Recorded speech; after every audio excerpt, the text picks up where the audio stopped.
আপনারা জানেন যে এই জুলাইয়ে ছাত্র জনতার একটি সফল গণ অভ্যুত্থানের মধ্যে দিয়ে আমরা দীর্ঘ 16 বছরের ফ্যাসিবাদ হটিয়েছি। যেই ফ্যাসিবাদের আমলে এই দেশের সাধারণ মানুষ, আলেম ওলামা সকলেই নির্যাতিত, নিষ্পেষিত, নিগৃহীত হয়েছে এবং বাংলাদেশ কার্যত প্রতিবেশী দেশের একটি করদ রাজ্যে পরিণত হয়েছিল। তো সেই জায়গা থেকে আমরা মনে করি যে এই দেশের কিছু মৌলিক সংস্কার ব্যতীত যদি আমরা একই পথে চলি তাহলে আবার এই দেশে নানা ধরনের সংকট তৈরি হবে, স্বৈরাচার তৈরি হবে, ফ্যাসিস্ট তৈরি হবে। সে কারণে আমরা মনে করি যে এই জুলাই গণ অভ্যুত্থানের যারা হত্যাযজ্ঞ চালিয়েছে, নির্মমতা চালিয়েছে, গণহত্যা চালিয়েছে, তাদের একটা দৃষ্টান্তমূলক বিচার হওয়া দরকার এবং একই সাথে এই গণহত্যার সাথে জড়িতদের রাজনীতি বাংলাদেশে অন্তত হওয়া উচিত না। আমরা তো ইউরোপ আমেরিকার চেয়ে ধরেন বেশি উদার না বলতে গেলে আর কি বিশ্ববাসীর চোখে।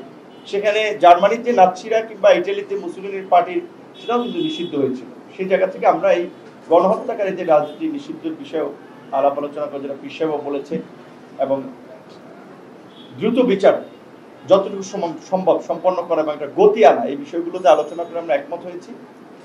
এবং ইসলামী আন্দোলন এবং গণ অধিকার পরিষদের দুটো রাজনৈতিক অবস্থান এটা অনেক আগে থেকে, বিশেষ করে এই সংখ্যানুপাতিক নির্বাচন বা পিয়ার পদ্ধতির নির্বাচন, আপনারা জানেন আমাদের দল ঘোষণা হয়েছে 21 সালে। সেই 21 সালে আমাদের 21 দফা কর্মসূচির ঘোষণাপত্রই আছে যে ভারসাম্যপূর্ণ সংসদের জন্য এই সংখ্যানুপাতিক নির্বাচন। এই বিষয়টা আমরা দুই দলই অনেক আগে থেকে একমত, আমরা বলে আসছি এবং আমাদের রাজনৈতিক অবস্থান আমরা এখনো বলে যাব, আমরা এই জায়গায় একমত আছি। একই সাথে আপনারা লক্ষ্য করেছেন যে এই গণ অভ্যুত্থানের পরপরে আমরা বলে আসছিলাম যে ফ্যাসিবাদী আমলে অনুষ্ঠিত স্থানীয় নির্বাচনগুলো যারা ভোট ডাকাতির মাধ্যমে জনপ্রতিনিধি হয়েছে তাদের বিরুদ্ধে ব্যবস্থা নেওয়া দরকার, নির্বাচনগুলো বাতিল করা দরকার। সেক্ষেত্রে স্থানীয় নির্বাচন অনেক ক্ষেত্রে আংশিক বাতিল হয়েছে, কিছু ক্ষেত্রে পুরোপুরি বাতিল হয়েছে এবং গত 8 মাসে স্থানীয় সরকারের প্রতিনিধি না থাকায় মানুষ কিন্তু ব্যাপক ধরনের সেবা পেতে ভোগান্তির শিকার হচ্ছে এবং কিছু লোক জোর জবরদস্তি করে এই সমস্ত জায়গাটা আধিপত্য বিস্তার করছে। সেই জায়গা থেকে আমরা বলছি এই স্থানীয় নির্বাচনগুলো হওয়ার মধ্যে দিয়ে জনগণ একটা স্বস্তি পেতে পারে। যেহেতু জাতীয় নির্বাচনের আগে সংস্কার হবে, তার জন্য কিছুটা সময়ের প্রয়োজন, জাতীয় ঐক্যমত প্রয়োজন, অন্তত তার আগে স্থানীয় নির্বাচনটা হতে পারে। এই বিষয়ে আমরা দুটো দল আমরা একমত হয়েছি। একই সাথে এই বাংলাদেশের যে বিশেষ করে ভৌগোলিক কারণে যে বিদেশি আগ্রাসন এবং আধিপত্যবাদী শক্তি সবসময় রাজনীতির কলকাঠি নাড়ার চেষ্টা করে, সেই ক্ষেত্রে ভবিষ্যতে যেন সেটা না পারে, এই জন্য আমরা আধিপত্যবাদ, আগ্রাসনবাদ ও সাম্রাজ্যবাদ মুক্ত একটি কল্যাণমূলক রাষ্ট্র তৈরির বিষয়ে আমরা একমত হয়েছি, যেখানে ইসলামী মূল্যবোধ বিরোধী, ইসলামী আদর্শ বিরোধী কোনো কর্মকাণ্ডকে আমরা নৈতিকভাবে সমর্থন করব না। সেক্ষেত্রে ইসলামী আন্দোলনের পক্ষ থেকে এই নারী কমিশনের সুপারিশের বিষয়টি আমরা এখানে আলোচনা এসেছে। আমরা যদিও প্রতিবেদনটি পুরোপুরি দেখি নাই, তবে সেখানে যদি ইসলামী মূল্যবোধ আদর্শের সাথে সাংঘর্ষিক ইসলামপন্থী, ইসলাম বিরোধী কোনো বিষয় থাকে, সেটা তো আমরা নৈতিকভাবে ধর্মবিরোধী এবং অনেক বলছে হিন্দুদেরও উত্তরাধিকার আইনের বিষয়ে আপত্তি আছে, সেই বিষয়গুলোকে আমরা সমর্থন করি না। এই বিষয়গুলোতে আমরা একমত হয়েছি। আপনাদের সকলকে ধন্যবাদ এবং শুভেচ্ছা। মাশাআল্লাহ।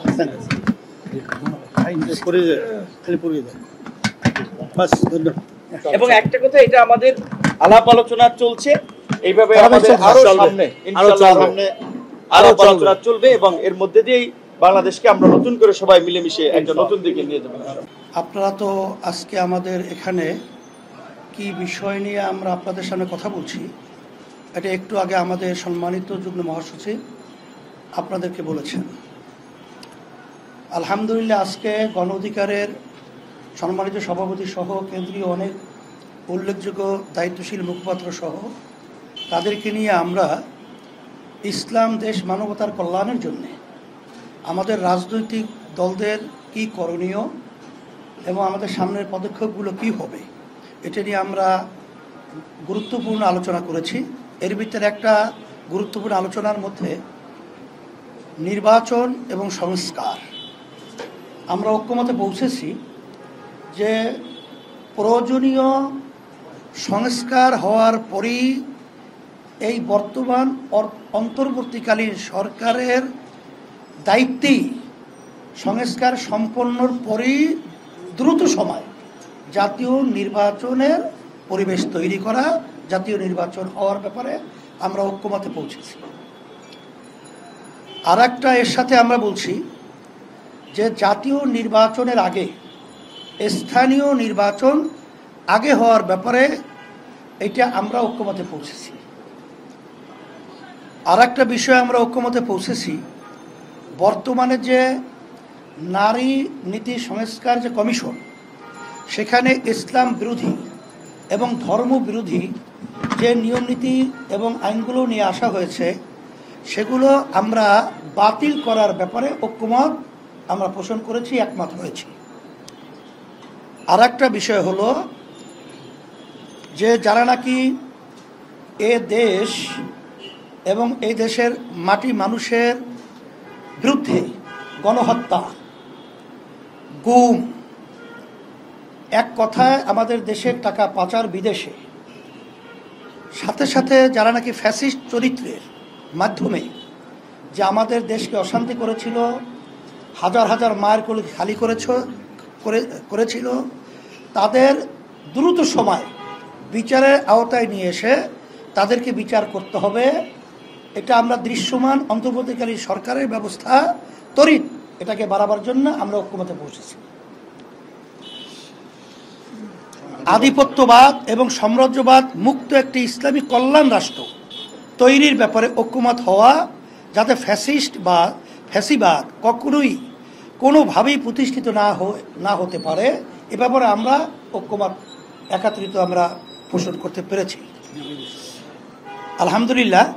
এরপরে আমরা এ দেশটা যেন সুন্দর একটা দেশে পরিণত হয়, এই জন্য আমরা অনেক আলোচনা করেছি। বিগত দিনের রাজনৈতিক এবং আমাদের অবস্থান 53 বছরে আমাদের দেশে সুন্দর কোনো রাজনৈতিক ধারা এবং কোনো সুন্দর দেশ আমরা যারা পরিচালনা করছে তাদের মধ্যে পাই নাই। এখন আমরা চাইতেছি গণ অধিকার উদীয়মান একটা আলহামদুলিল্লাহ যুবকদের সংগঠন, এদের বলিষ্ঠতা এবং তাদের বক্তব্য দেশের পক্ষে আমরা প্রশংসা করেছি এবং তাদেরকে আমরা একত্রিত হয়ে যারা দেশপ্রেমিক, ইসলামপ্রেমিক, মানবতা কল্যাণ প্রেমিক যারা রয়েছি, একত্রিত হয়ে জাতীয় সরকারের রূপরেখা কিভাবে তৈরি করা যায় এ ব্যাপারেও আমরা আলোচনা ধারাবাহিকতা রেখেছি, সামনেও ধারাবাহিকতা চলতে থাকবে ইনশাআল্লাহ। আপনাদের সকলকে ধন্যবাদ। আর পিআর পদ্ধতির ব্যাপারে আমরা একমত হয়েছি যে আমরা বিগত 53 বছরে আমরা দেখেছি যে পদ্ধতিতে নির্বাচন হয়েছে, এর মাধ্যমে কালো টাকার দৌরাত্ম্য, পেশি শক্তির ব্যবহার এবং অযোগ্য লোকগুলো সেখানে দায়িত্বে সংসদে বসে দেশকে বিভিন্ন কায়দায় অশান্তি করে তুলেছে। এই জন্য আমরা জাতীয় নির্বাচনে পিআর পদ্ধতির নির্বাচন হওয়ার ব্যাপারে আমরা একমত হয়েছি।